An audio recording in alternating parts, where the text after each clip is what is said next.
January 30th.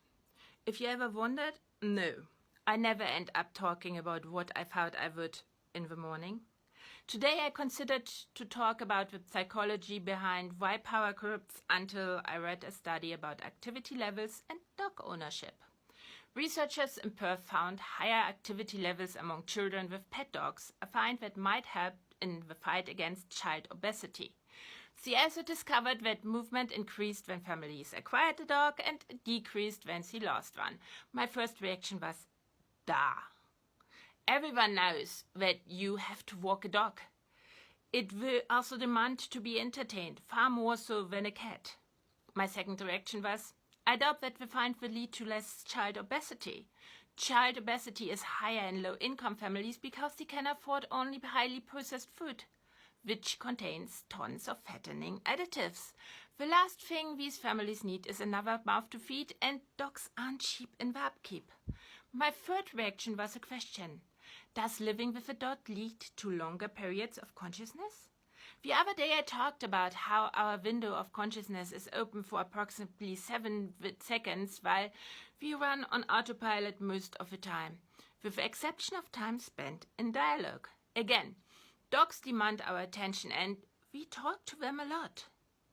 That we become more alive with them might be one explanation why early humans forged a bond with dogs already tens of thousands of years ago. Longer moments of alertness lead to a more problem-solving power. Staying in the context of consciousness, dogs bring something else to the mix too. A totally different way of experiencing the world. They live in another reality than they're human, and both parties benefit from that.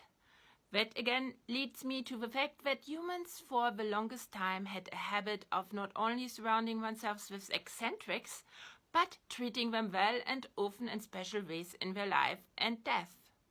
And how Western society now mostly reject them. Why? What do I mean by eccentrics?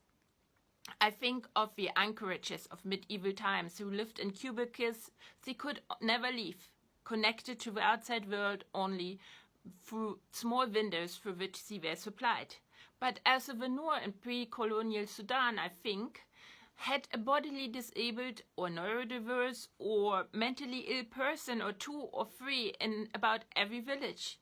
In regular times they were fed and left alone to do their thing. In times of crisis then, the people turned to them for guidance and solutions. Here again I talk about human beings who experience the world differently, who find the same thing. We find the same thing in prehistorical burials. The special thing about these burials is not the lavishness of the grave goods that had some jump to the opinion that now that even prehistory knew already as stratification of society. The special thing about them is that they exist because people in prehistory weren't buried in general. And what connects these burials is that the people were special in they had dwarfism or were exceedingly tall or had a hunchback, and we can only guess, but some were probably also neurodiverse or mentally ill. Their difference in life gave them also a special place in death. It is as if these special people had given the people something enormous, as in the agents and emerging agents that made them up beneath the skin and bone were in such states that they encouraged novelty, and our ancestors understood that they profited from it. And that brought me to entropy. In the very judgmental language of Calvinistic 18th century, entropy is the extent to which energy can be useful in the world. The more entropy is in a system, the less energy that system has available to use useful things. You can hear the echo of a Protestant idol of productivity in this definition, of idleness being an inn for the devil and workhouses killing people, but at least he didn't sin. That's not what made me think of entropy though. That's connected to microstates and macrostates. What are those? Think of a mailroom with all its boxes.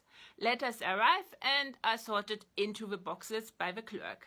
Standing outside the room, you know whether the letters are inside or not.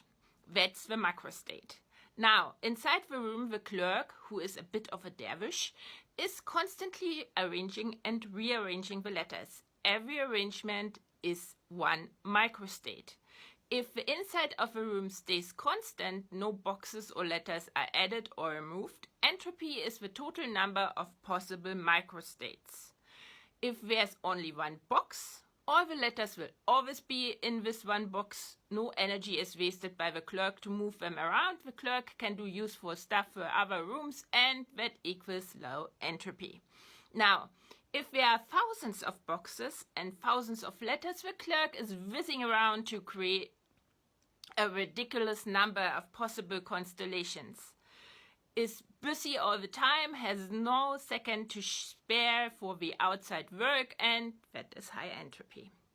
To sum it up, entropy results in less useful energy for outside work because energy is soaked up in moving disordered microstates that yield no work. Sounds bad because you always want energy to be useful, right? But now look at it is like this.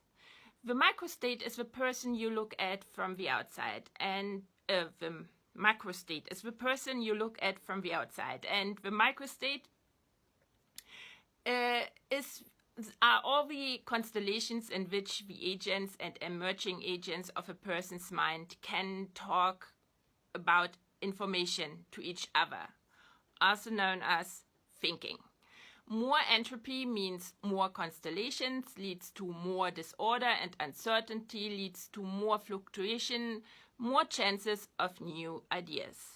But it takes away from the energy you can spend into useful stuff, the Calvinistic idea of work, of you selling your lifetime to someone else for cheap to increase their power and wealth. Same goes for groups and different perspectives on reality in a group. The more entropy, the more energy spent inside the group, the less energy spent on productive work. No wonder our vision of self-fulfillment has become more and more streamlined and monotone. What to do? Think. Make a habit out of thinking. Thank you for listening, and comment, like and share so that more people at least get a look.